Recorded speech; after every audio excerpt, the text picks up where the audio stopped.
Ça, j'ai tout effacé, je retiens les deux formules là. Puissance moyenne, je l'ai remis ici. Voilà. Et comme on sait, maintenant, comme on sait qu'on analyse un circuit est toujours en domaine fréquentiel. Courant, tension, on doit les amener au domaine fréquentiel. C'est-à-dire, on doit les convertir en modules et phases, tension et courant. D'accord? Chaque fois on analyse un circuit en courant alternatif, on l'analyse toujours dans le domaine fréquentiel. Et maintenant, pour la puissance, c'est du pareil au même. On fait au domaine fréquentiel. Et par conséquent, il faut convertir ça au domaine fréquentiel et on essaye de trouver la puissance complexe. Puisque qui dit fréquentiel, domaine fréquentiel, ça vient de J. D'accord? Quand on utilise le nombre imaginaire J, on doit savoir qu'on est dans le domaine fréquentiel. D'accord? Domaine des phaseurs. D'accord? Parce que J, oméga L, phase, tu regarderas les trois vidéos phaseurs, réactance capacitive et réactance inductive. J oméga L, c'est-à-dire le phaseur, tension sur phaseur courant. Et phaseur, c'est le module, d'accord? Et phase. Sur module et phase. Phase V et phase I. Idem pour un condensateur, 1 sur J oméga C, c'est moins J sur oméga C, égal au phaseur de tension sur phaseur de courant. Tu te rappelles? Eh bien, V, phi V, phi et phi I. Voilà. C'est quand on utilise les nombres complexes, ça implique le domaine fréquentiel, c'est-à-dire les domaines phaseurs. C'est juste un petit rappel.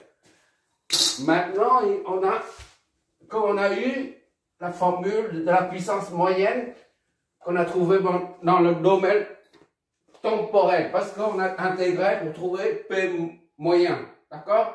La puissance moyenne. Tout ça, c'est dans le domaine temporel.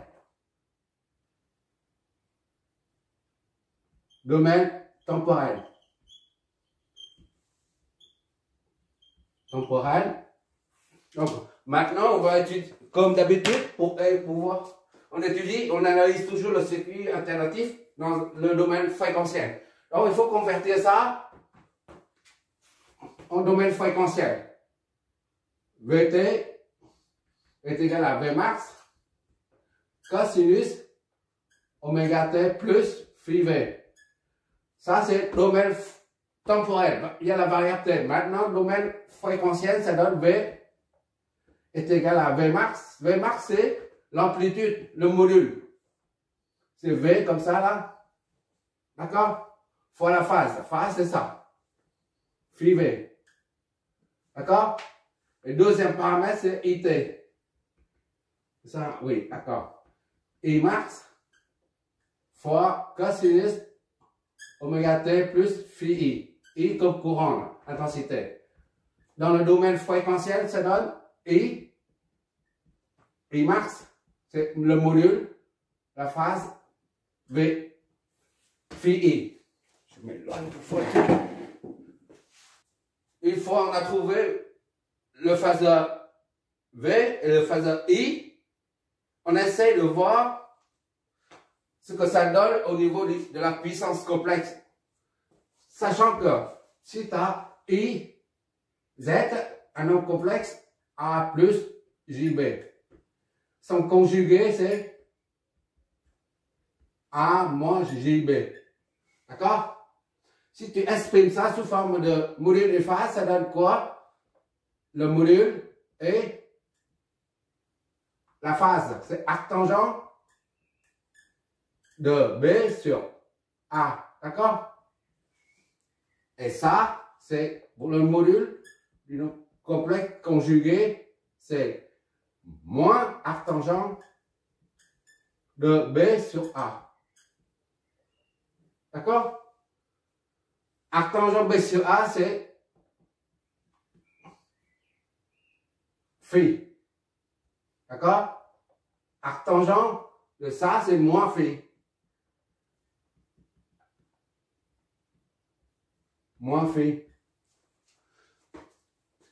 Autrement dit, si tu as I qui est comme ça, là, exprimé sous forme polaire, phi I comme ça, alors I, le nombre complexe conjugué, ce sera égal à ça fois moins phi I. Oui, ce qu'on vient de voir. D'accord? Donc, le nombre complexe I conjugué est égal à l'amplitude et l'angle de face opposé, tout simplement. Tout ça pour te dire, on va utiliser le nombre complexe conjugué. Ça donne I complexe conjugué est égal à I, toujours, le module est moins phi I. D'accord? On essaie de faire le produit V fois I. D'accord? V, puisqu'on a converti là. Là, c'est temporel. Ça, c'est fréquentiel. On travaille en fréquentiel. V, le phaseur V, d'accord? Fois le phaseur I, conjugué. Ça donne V, phi V, attention là, fois I, moins phi I, d'accord? Parce que c'est un nombre. Ne regarde pas ça, juste ça et ça. On essaie de trouver une formule de puissance dans le domaine fréquentiel. Donc, on bidouille un peu, on se débrouille pour trouver quelque chose qui soit cool à manipuler. D'accord? Donc, VI est égal à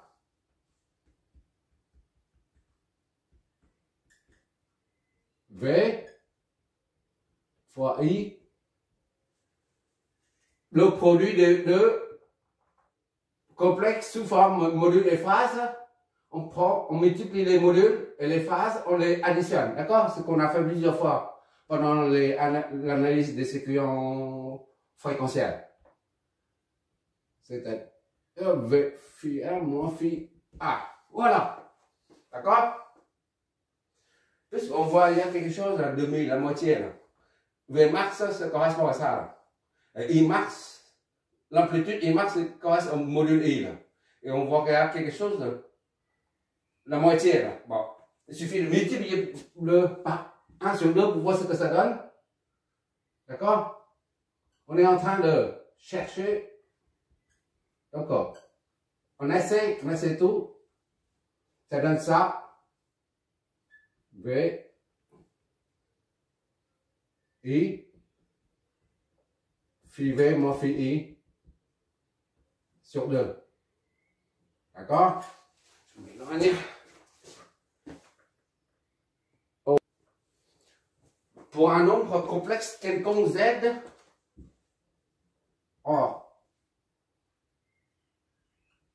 pour un nombre complexe, comme ça, un complexe quelconque, Z, on a Z est égal à module fois phase. D'accord? Oui. Ça là, le module, c'est tout ça là. D'accord? Tu considères ça comme module. Module est toujours positif, supérieur ou égal à 0. D'accord? Le module ne peut pas être négatif. D'accord? Là, ici, module positif, divisé par le cercle positif. Ça, c'est le module. D'accord? Et ça, c'est la phase. Bon. En se basant sur ça, on va développer tout ça. Et en plus, ça est égal à, tout ça là, est égal à Z fois, ça c'est bien ça. Je vais doucement, E, G, phi. Tu te rappelles? E, G, phi là. C'est cos, sinus, phi, plus G, sinus, phi. Il faut que j'aille doucement, sinon On ne voit pas trop grand-chose. Bon, maintenant, il suffit de développer ça. V, I, conjugué sur 2 est égal à ça, là, ça correspond à ça. V, I, sur 2, d'accord?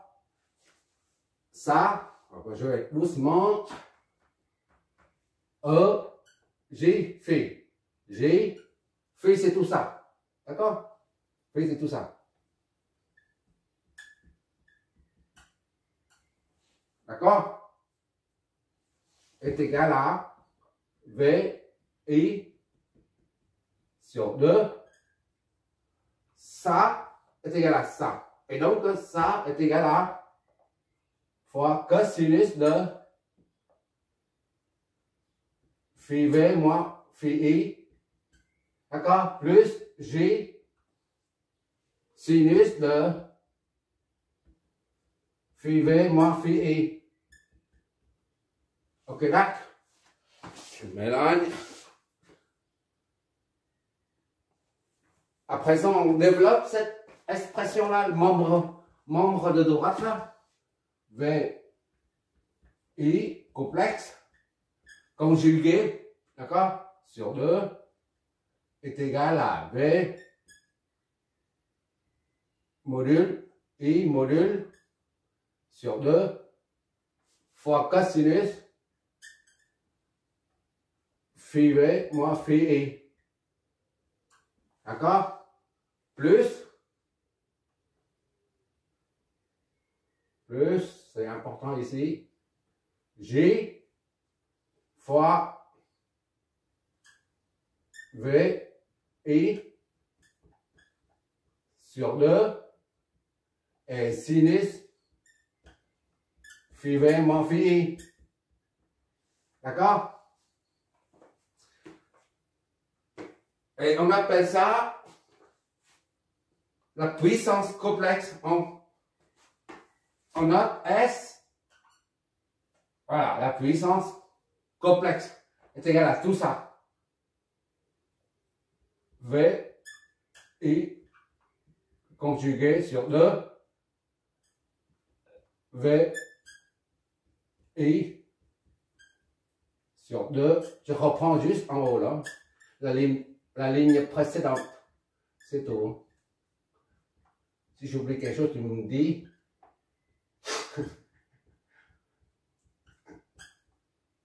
Voilà, sur 2, sinus, phi V moins phi I. D'accord? On va mettre ça comme ça. Le plus, il est là. Ça. Je reprends. Mieux voir le truc.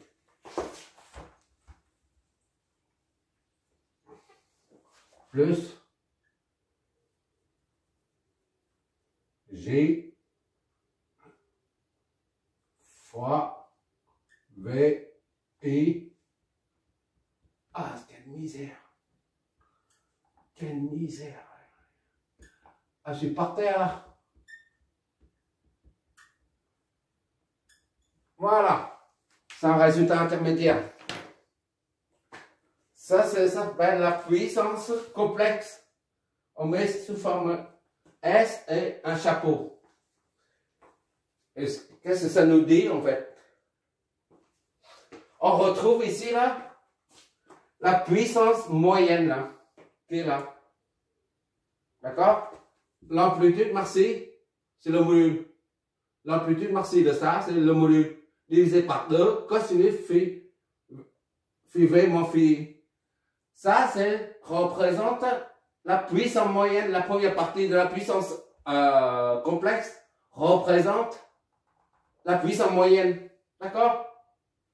C'est la puissance vraie qui est réelle en fait. Réelle, on a dit que pour un nombre complexe, Z, si Z était à R seulement, et ben, tu as la partie R est égal à 2 ohms.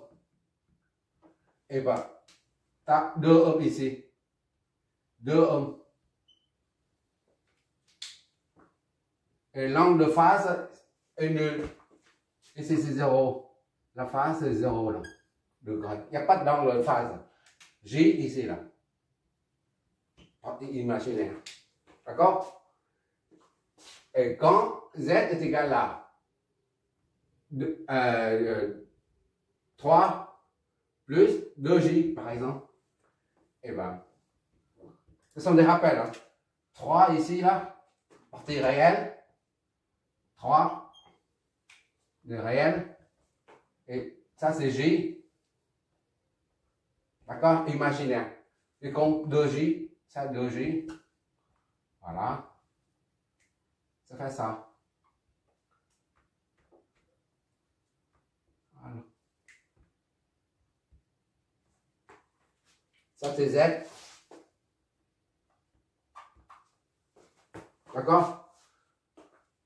Là, la puissance est sous forme d'un nombre complexe qui est composé de deux parties. Une partie réelle. Il n'y a pas d'opérateur J. Il n'y a pas de nombre imaginaire J. Donc, c'est la partie réelle. Ici, c'est réel. D'accord? Partie réelle. Et ça, partie imaginaire. Imaginaire. Imaginons. Voilà. Parce qu'il y a l'opérateur J. Il y a le nombre complexe imaginaire. Le nombre imaginaire J. Et comment on va expliquer les deux parties là, de la puissance complexe? Rappelle-toi, on va effacer ça pour une résistance, un chauffage, disons, un chauffage, une résistance qui dégage de la chaleur. D'accord? Un chauffage. La chaleur. Voilà. Le courant passe. D'accord? Et il passe ça. Et la puissance est transformée. La puissance vient du courant. Qui dit puissance dit courant. D'accord? Ou vice versa. Et courant dit puissance. Et cette puissance est intégralement, totalement transformée sous forme de chaleur qui se dégage. D'accord? Ou alors, la source, là, c'est la source. Une ampoule, voilà, une ampoule, et ça s'allume sous forme de lumière, d'accord? Et ça, c'est quelque chose que tu peux sentir, la chaleur, la lumière, tu vois, tout ça. C'est réel, ça, tout ça, c'est réel. Ou alors, encore, je suis en train de te montrer qu'est-ce que ça signifie la puissance, la partie réelle de la puissance complexe, d'accord? Il y en a deux parties, partie réelle et partie imaginaire. On commence par la partie réelle. La puissance réelle, ça correspond à la puissance qui est dégagée, qui est transformée en chaleur. Et là, la chaleur, tu peux sentir. Et une lampe, une ampoule, la puissance réelle, ça passe par là, la puissance qui passe par là est transformée en lumière, mais en chaleur en même temps. D'accord? Donc c'est quelque chose de réel, ou alors, encore, quelque chose de réel, palpable, concevable, si tu veux. Voilà. Ou un moteur. Moteur, c'est comme ça. Son symbole, c'est comme ça. Et ça tourne. Ça fait un travail mécanique. Le moteur tourne. C'est-à-dire, il y a une force. Une force qui fait tourner le moteur. D'accord? Si c'est la force physique qui met le moteur en rotation. S'il n'y a pas de force physique, le moteur reste figé sur place. Et la force vient de la puissance du courant là. C'est le courant qui génère la force. Et la force permet d'entraîner le rotor du moteur. Ça tourne. Et ici, la puissance est sous forme de chaleur. Ici, la puissance est transformée sous forme de chaleur et lumière.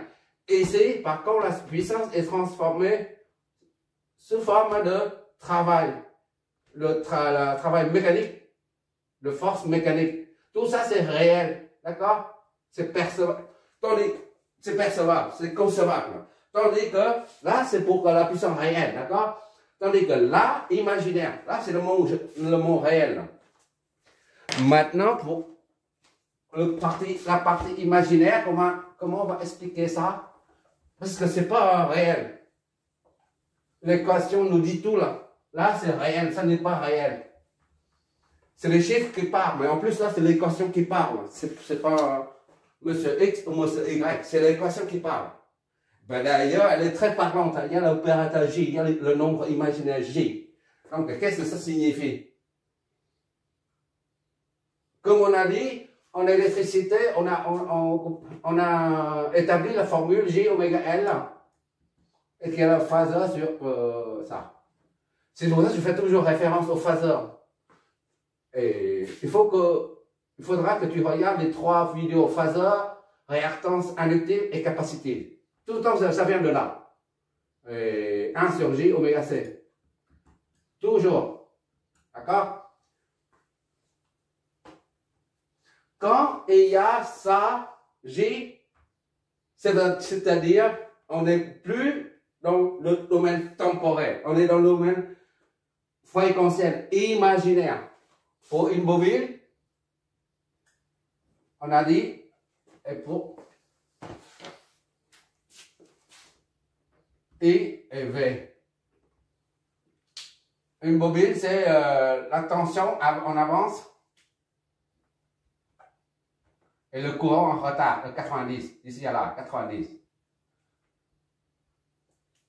90 degrés. Pour un condensateur, le courant et tension. D'accord? Ici, par contre, c'est l'inverse. La tension est en retard et le courant en avant. Dans les deux cas, il y a un déphasage là. 90. Or, J là, le fameux J, représente ce déphasage là. Il est dans l'axe imaginaire. Parce qu'on exprime ça sous forme de phaseur là, tout à l'heure. Tout ça, c'est des phaseurs là. Quand on parle du nombre imaginaire, on est en phaseur, d'accord? Ça, c'est J aussi, là. 1J, 2J, 3J, d'accord?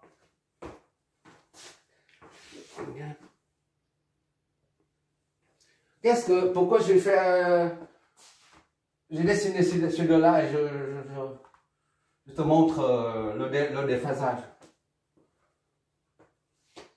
Parce que là, ça a produit une certaine énergie. Tout à l'heure, on a dit pour une résistance, ça dégage la chaleur. Pour une ampoule, ça dégage la chaleur et puis ça s'allume, ça donne la lumière. Et pour un moteur, c'est une force.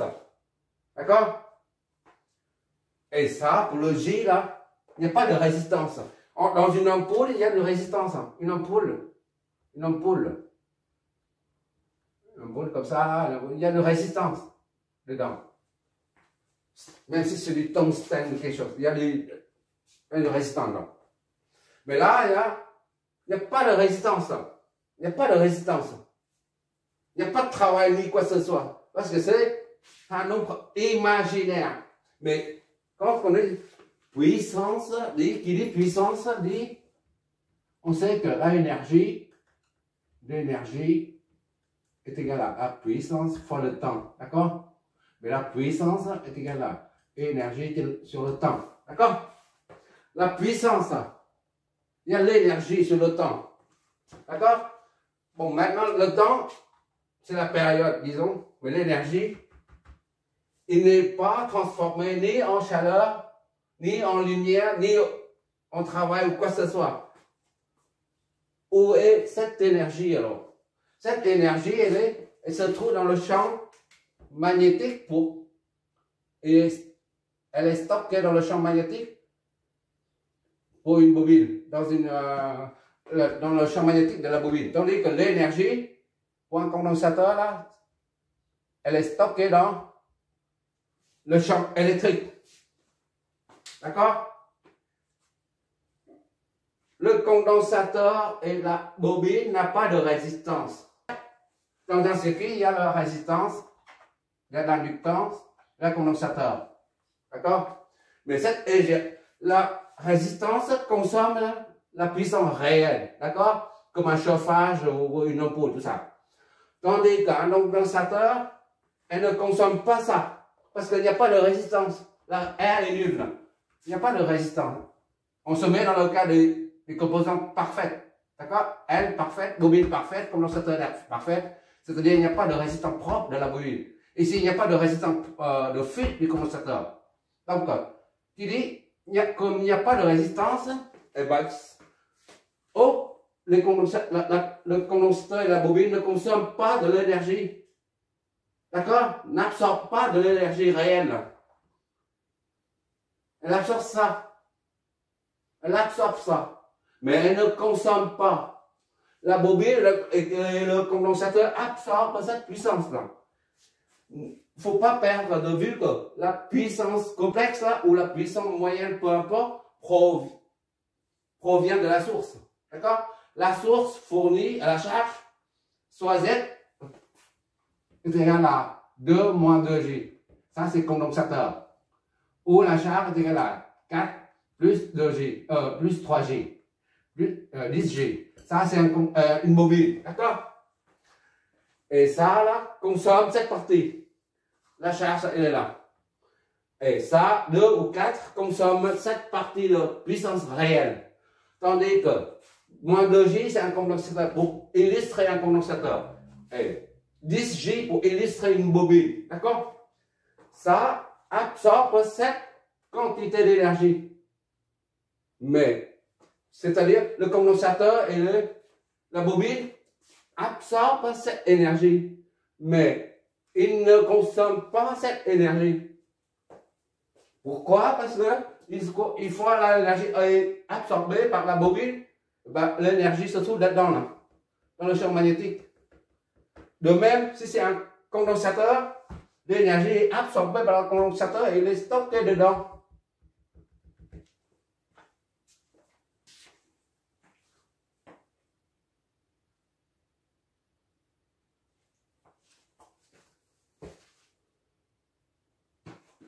Et si on dit que l'énergie n'est pas consommée, c'est-à-dire la bobine ou le condensateur, tous les deux ne font qu'absorber l'énergie et ils ne consomment pas. Ben, ceci est impossible. À force de stocker l'énergie, eh ben ça explose. C'est comme un ballon que tu mets de l'eau dedans. Plus tu mets d'eau, plus tu compresses, tu comprimes, eh ben ça explose. Le condensateur ou la bobine ne peut pas absorber tout le temps l'énergie qu'on qualifie, qu'on voit comme énergie imaginaire. Puissance, ça veut dire énergie, d'accord? Ça signifie que le condensateur, comme la bobine, absorbe l'énergie pendant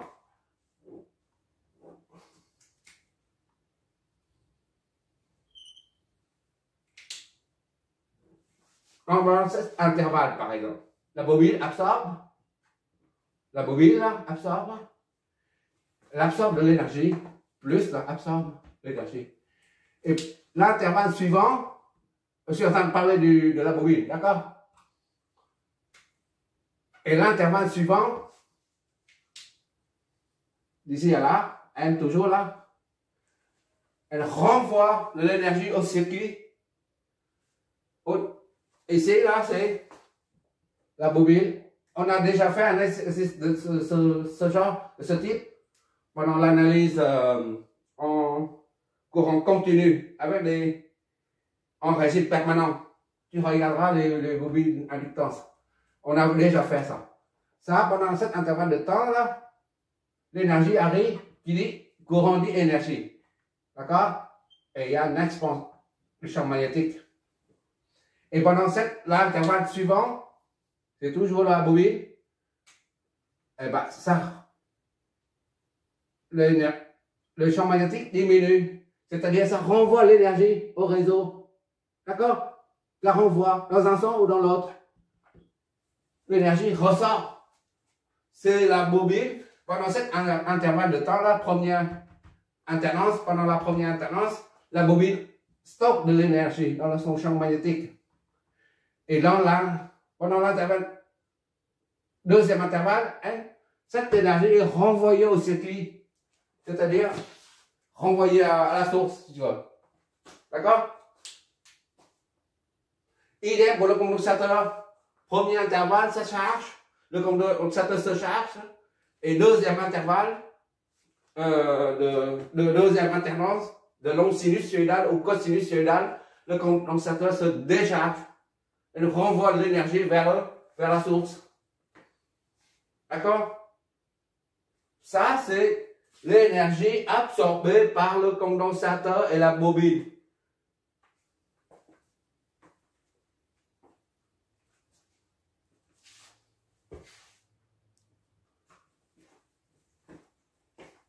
En résumé, on appelle ça la puissance réelle, c'est la puissance active. La puissance active. Active. Et ça, la puissance réactive. Puissance réactive. Réactive. On appelle ça Q. Ça, c'est P.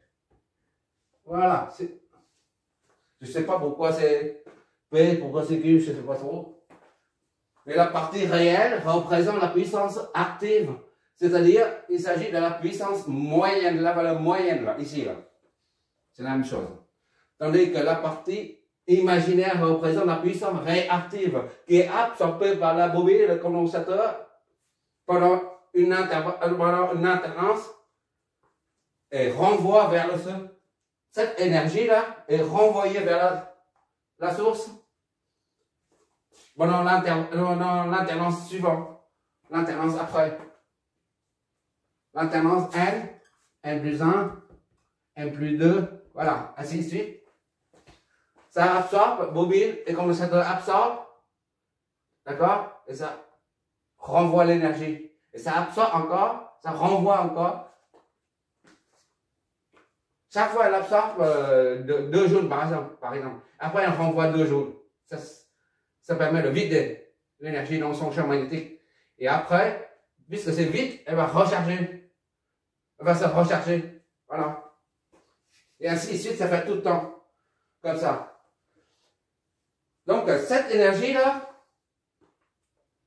est transformée en chaleur. C'est-à-dire une perte, ça dégage, la chaleur se dégage dans l'air ambiant et ça disparaît dans l'air ambiant. De même que la lumière le travaille. Tandis que ça n'est consommé ni par la résistance, ni par le condensateur, ni par la bobine. Donc, où est cette énergie? Alors, la bobine, comme le condensateur, tous les deux, se chargent et se déchargent. Ou alors, où va cette énergie? On a dit que cette énergie se transforme sous forme de chaleur. D'accord? Et la chaleur disparaît après. D'accord? Mais cette énergie-là, elle absorbe, eh bien, puisqu'il n'y a pas de résistance propre, ni pour la bobine, pas de résistance de fuite pour le condensateur. Donc, qui dit, il n'y a rien qui absorbe, qui consomme cette puissance-là, stockée dans le champ magnétique. Il n'y a rien qui consomme cette énergie. Elle a stocké l'énergie, elle a renvoyé. Mais elle n'a pas consommé cette énergie, cette puissance. Mais où va cette puissance-là? Elle va tout simplement, tu as une ligne, un poteau, une centrale électrique, réseau triphasé. Je crois que j'ai déjà parlé de ça une fois, en courant continu. Là, j'utilise la convention de dessin en architecture et en génie civil. Pour dire qu'on coupe au milieu, le réseau est très long, des centaines de kilomètres. Ça, c'est la puissance active. P. P, d'accord? Puissance RT, puissance RT. Ça reçoit, tu reçois cette puissance-là. Et la puissance réactive en même temps, les deux. D'accord? La puissance active et réactive. Mais la puissance active, elle est consommée par la résistance propre de la ligne. Et éventuellement par les éclairages ou les chauffages de l'arrivée là. Ça, c'est pas un poteau, c'est une maison ou une usine. D'accord? Ça alimente. Mais seulement, voilà, cette puissance n'est consommée par aucun appareil. Donc, elle se propage ici, là. Ça, c'est la partie réelle, disons. Là. Et la partie imaginaire en même temps. Les deux. D'accord? Les deux. P et Q. Mais seulement, jusque-là, là, P est disparu parce que P est consommé par un élément réel. Tandis que Q n'est pas consommé par, ni par bobine, ni par condensateur. D'accord? Quand tu arrives jusque-là, eh ben, P, au bout là, P devient nul. Parce qu'il est consommé là. Et Q n'est consommé par aucun. Donc Q reste ici. Le Q là. La puissance réactive, elle reste ici. Et bien qu'est-ce que le fait que le condensateur, la bobine se charge, puis se décharge, et ben au début, le condensateur se charge, ça va dans le condensateur. Et après l'alternance suivante, et ben ça va dans l'autre sens. Le Q va retourner à la source. Le Q va dans ce sens-là.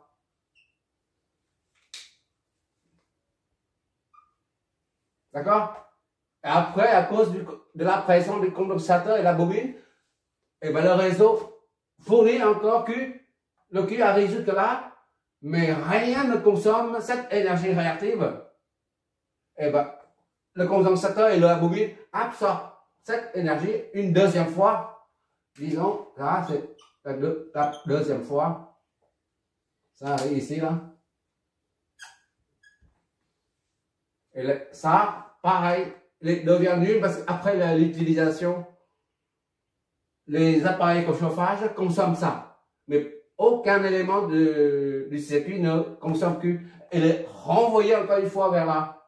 C'est-à-dire que la puissance réactive fait des allers et retours sans cesse. La puissance réactive, c'est une puissance qui fait des va et des vient continuellement, sans cesse. Mais c'est quelque chose qui existe. C'est pas parce que imaginaire, ça veut dire ça n'existe pas. Ça existe, la preuve, on en voit là.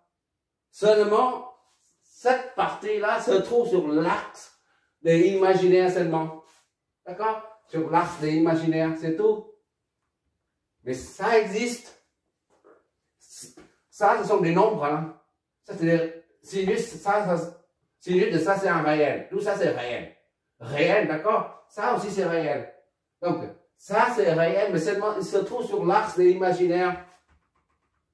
Ce n'est pas parce que imaginaire, c'est le mot imaginaire, ça n'existe pas. Ça existe toujours, mais seulement, voilà, il se propage, il se promène d'ici à là, et après, il se retourne, il revient, retourne, à cause de la charge et la décharge de la bobine et du condensateur. Lors de la charge, là, le courant entre comme ça, là, oui, là, et ben, la puissance réactive entre dans la bobine. Et l'alternance suivante, la bobine se décharge cette énergie qu'elle a emmagasinée tout à l'heure. Elle se décharge vers quoi? Vers le réseau. Ça fait des va et des viens comme ça sans cesse. Mais cette émission est bien réelle, bien, c'est pas réel au sens puissance active. Oui, active. Réel, c'est-à-dire ça existe bien. Il ne reste que la puissance apparente.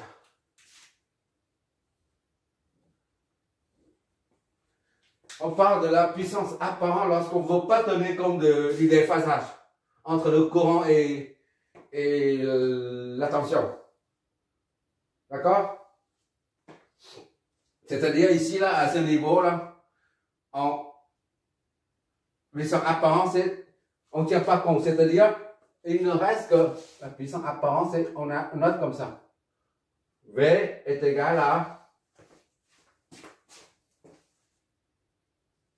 Quand on parle de la puissance apparente, on ne veut pas... Cela signifie qu'on ne veut pas savoir combien de degrés de déphasage entre la tension et le courant. On ne veut pas savoir s'il y a un déphasage ou pas. On ne s'occupe pas de ça.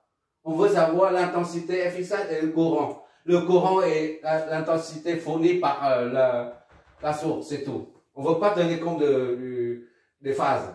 Et la conséquence, puisqu'on ne veut pas tenir compte prendre en considération les phases, on pense seulement ça.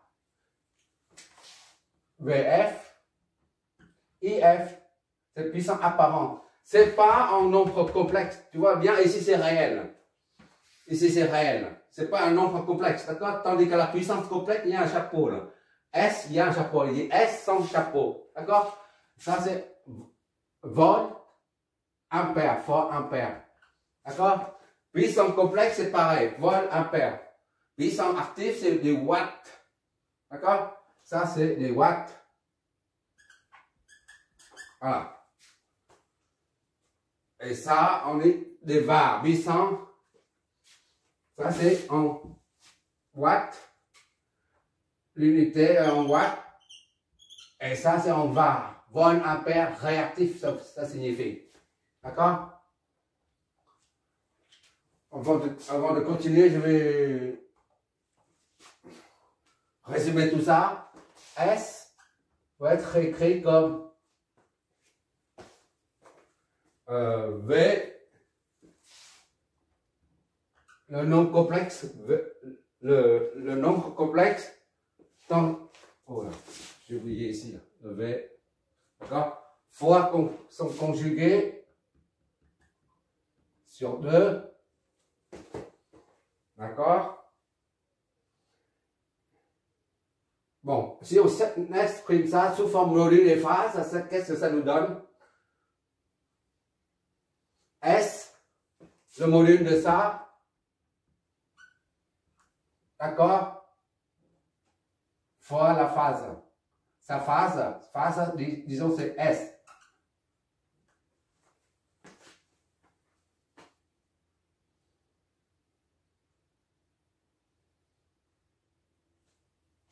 Qu'est-ce que je raconte? Ça c'est, voilà, c'est le module. Tu es d'accord là-dessus, là? Et ça est égal à S. Est égal à S, phi S. Phi S est égal à phi V moins phi I. D'accord? Phi V moins phi I, là. Et au lieu de mettre phi V moins phi I, j'ai mis phi S tout court. Déphasage entre tension et courant. Moins phi I, c'est à cause du nombre complexe conjugué, comme on a dit tout à l'heure. D'accord? Comme un nombre complexe est exprimé sous forme module, c'est son module, et phase. D'accord? S, c'est le phi V moins phi I, c'est-à-dire phi S. On a abrégé, on pose ça est égal à ça. Et pourquoi ça est égal à S?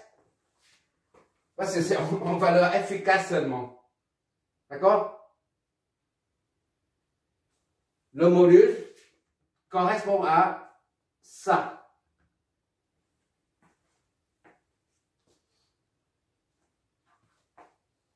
Et ça est égal à S fois cos phi S plus J sinus phi S.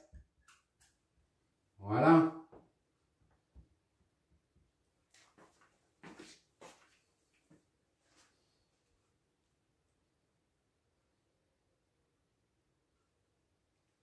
Finalement, S, on peut écrire comme ça, V fois I complexe sur 2.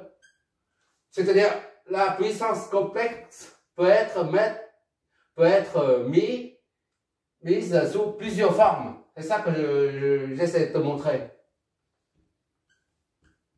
On utilise soit l'une, soit l'autre, soit la dernière forme. On aura l'occasion de tous utiliser. S. Ça, c'est S fois cosinus phi S. D'accord? Plus J, S, sinus phi S. Voilà. Tu retiens ça. Il n'y a que ça à retenir. La formule de la puissance complexe est exprimée sous 1, 2, 3, 4 formes différentes. Voilà. Tu verras qu'on n'aura pas besoin de la puissance moyenne pour trouver cette formule-là, pour trouver la puissance active. On n'a pas non plus utiliser la puissance apparente, ni quoi que ce soit. La puissance complexe nous permet de tout trouver. Pourquoi? Tout simplement parce que la puissance complexe, elle, c'est-à-dire, est-ce comme ça là? La puissance complexe contient toutes les informations du circuit. D'accord? Z est égal à un nombre complexe est égal à son module et phase. D'accord? Z ici là. La phase, comme il y a une vidéo où j'ai fait le calcul, analyse de l'angle de phase. L'angle de phase, l'angle de phase, c'est quoi? La vidéo concernant l'analyse de l'angle de l'impédance totale d'un circuit. Voilà. Et ça représente ça là. Phi S là. C'est le déphasage entre la tension et le courant. Mais ça reflète fidèlement le déphasage de la charge, de l'angle de l'impédance du circuit dans sa totalité. Par exemple, ici, si tu as Z est égal à, sans parler des tensions, des courants, des puissances, juste la charge. Si tu trouves la charge est égale à 2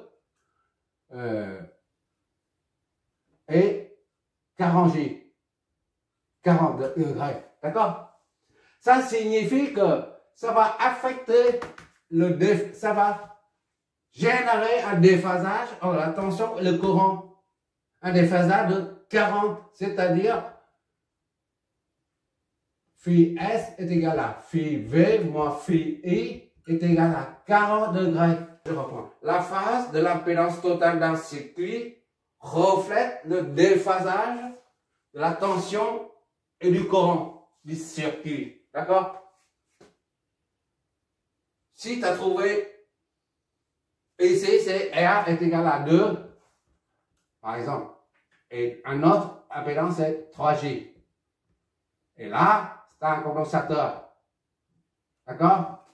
Et un autre, une impédance de 3J, par exemple, et de 2J, ou 10J. Et ça, c'est moins 2, moins 20J. Et l'impédance totale, disons, comme ça, est égale à 12 moins 4J. Ou alors, l'impédance totale est égale à 14 et moins 12 degrés. Ça signifie que la tension et le courant aux bornes de la totalité de l'impédance, c'est-à-dire à ce niveau-là, Z total, là, ça c'est la source. Z total, c'est ici, là.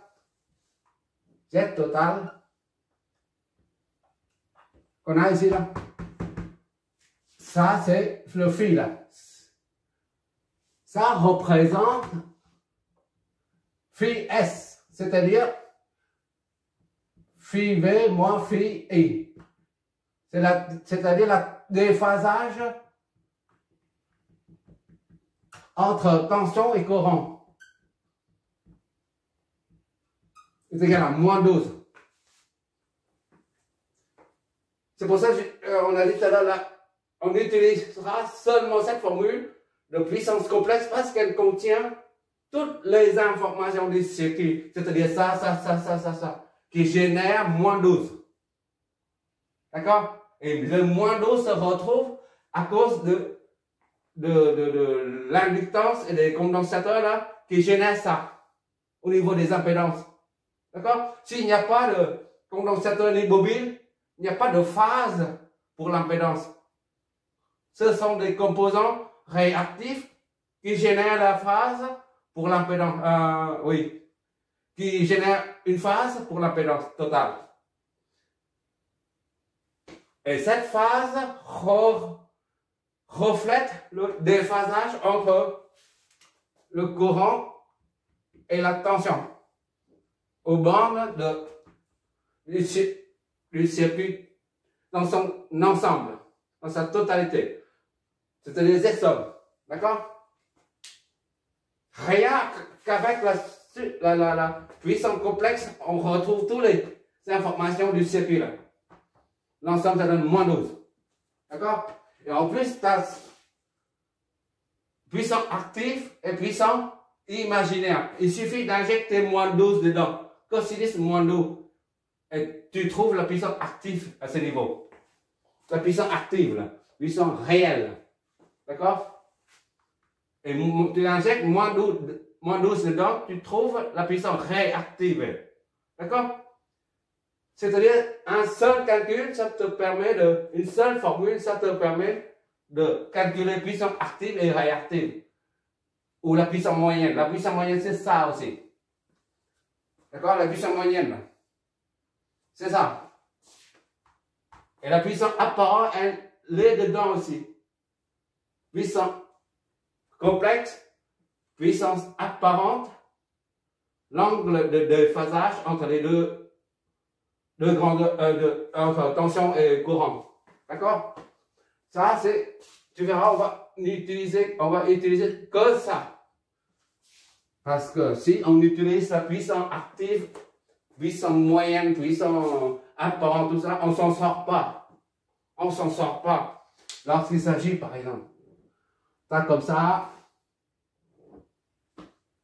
complètement déséquilibré. Un réseau complètement déséquilibré. Voilà. Je sais pas combien de charges il y en a là. Mais déséquilibré, d'accord? Déséquilibré. Ici, c'est équilibré. Et après, déséquilibré. Des charges, hein. Ça, c'est une maison, ça, c'est une usine, ça, c'est chez un particulier, par exemple.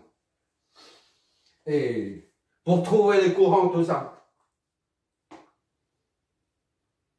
il faut utiliser ça, la puissance complexe, pour pouvoir connaître le sens de la puissance. Parce que si tu calcules, tu dis, voilà, ça c'est au bord, c'est 230. Une résistance, c'est 230. 230 volts ici, par exemple. 230 volts. D'accord? Et ça aussi, c'est 230 volts. Tu ne sais pas du tout le sens des courants. Quand il s'agit d'un élément réactif, inductif ou un élément réactif, capacitif, ou une résistance. Tu ne sais pas, tu ne connais pas le sens des courants. Si tu utilises cette formule-là, par exemple, ça ne te renseigne pas sur le sens, puisque ça n'a pas de sens. Tension, le cosinus, ça ne te donne pas le sens. Dans les cas, si tu utilises ça, tu vois bien qu'un nombre complexe, pour un nombre complexe, tu as une phase. Un complexe quelconque, tu as une phase. Ça, c'est moins quelque chose. Moins phi 1, et ça, c'est plus phi 2. Un exemple, hein. Plus phi 2. Ça, c'est I1. Ça, c'est I2.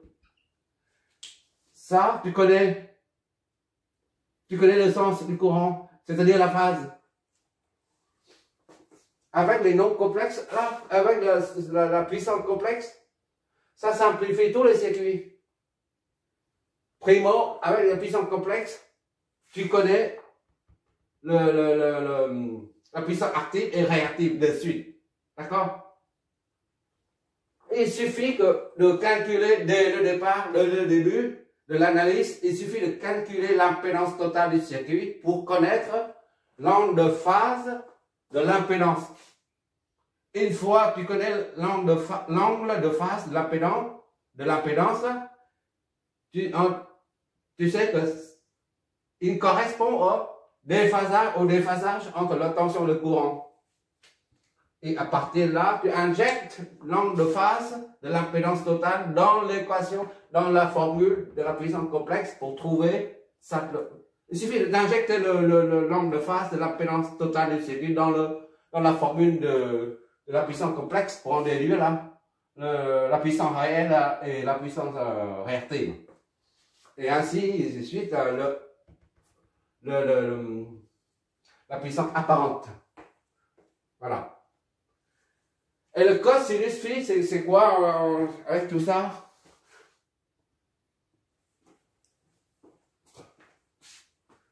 Oui, autre chose encore, c'est juste un rappel. Lorsque tu as l'angle de phase, tu connais aussi la nature du circuit. Elle est comme si c'est négatif, l'angle de phase de l'impédance est négatif, ça signifie que le circuit est plutôt capacitif.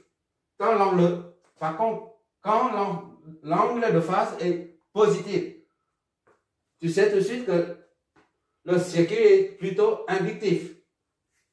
Voilà. Ça permet de compenser la puissance réactive. Quand le circuit est plutôt capacitif, ici c'est capacitif parce que c'est inférieur c'est négatif. Quand le circuit est plutôt capacitif, eh ben on met une inductance pour annuler l'effet capacitif. Mais quand l'angle de phase est positif, ça signifie que le circuit est plutôt inductif. Dans ce cas, tu mets un condensateur. On a déjà fait ça pour compenser, pour annuler cet angle de phase.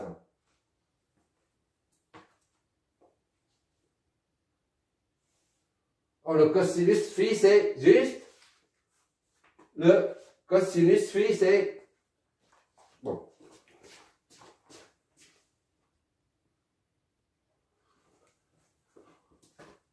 On appelle le cosinus phi, là. C'est la puissance active sur la puissance apparente. Voilà. Ou en d'autres termes, apparent. Et on appelle ça le facteur de puissance. Pour qu'un facteur de puissance, cosinus phi est aussi dit facteur de puissance, parce que le facteur de puissance, ça signifie que ce facteur de puissance représente le pourcentage de la puissance active P, pourcentage active sur la puissance apparente. Le pourcentage, c'est-à-dire P sur S fois 100. C'est toujours inférieur ou égal à 1. Donc il s'agit d'un pourcentage. C'est tout en fait.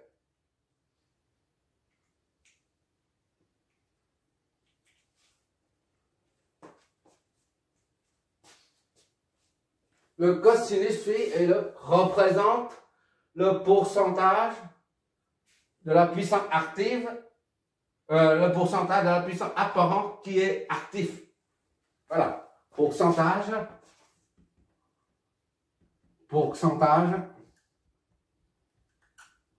de la puissance apparente qui est actif. D'accord? Merci d'avoir regardé. Bon, là c'est la deuxième vidéo. La troisième, on va faire que des exercices d'application en utilisant ça. En monophasé, triphasé, tout ça, on n'utilise que ça. Enfin, moi, personnellement, je n'utilise que ça. Mais on va utiliser ça au moins une fois pour voir, pour faire une correspondance entre les deux. Pour voir si ça, là, est égal bien à ça. D'accord? Merci d'avoir regardé, il est un peu tard.